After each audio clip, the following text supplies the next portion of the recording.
comes to being friends with an influencer, I feel like there's just certain things that you should know that comes with. So, as someone who's been an influencer for just over 12 years, watching that video was interesting. And my first thought was, oh, they are going to George Foreman you, they are going to cook you.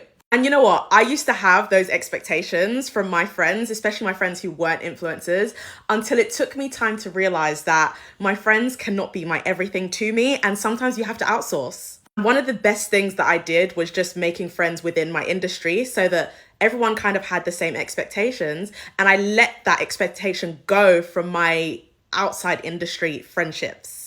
And, you know, I'm sure I'm not the only one saying this, but your friendships are really not supposed to really be about work. They're supposed to be about finding community and being a space away from work and a space where you can reset, recharge. Like when I hang out with my friends, I always go home feeling enlightened and smarter and more comforted and kind of recharged for the rest of the week if we've met on a weekend. Now I'm going to word this next bit very carefully.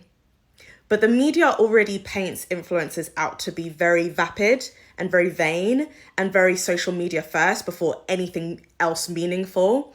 And so when things like this go viral, it doesn't say, but it can imply that all influencers just think about social media even before connection and familiarity and community with their friends. And that is not the case.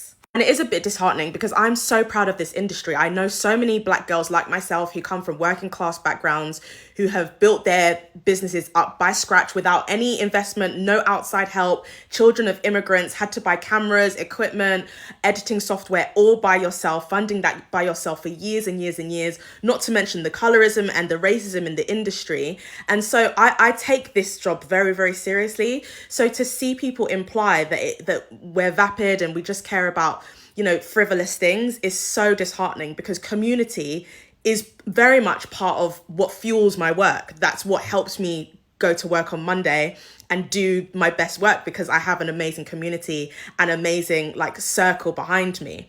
And also, just a note to this TikTok, the more you focus on community first with your friends, the more they will actually want to help you in your content. Like, I'm not saying they'll want to be a photographer 24/7, but I go out with my friends and I don't even mention taking a picture. And they'll be like, oh, do you want to get content? Do you want to get something here? And I'm like, honestly, no, hun, like I did not plan that today. This is just about me, you and me and the girls. So the more you invest in community, the more they're likely to actually want to have an impact on your work.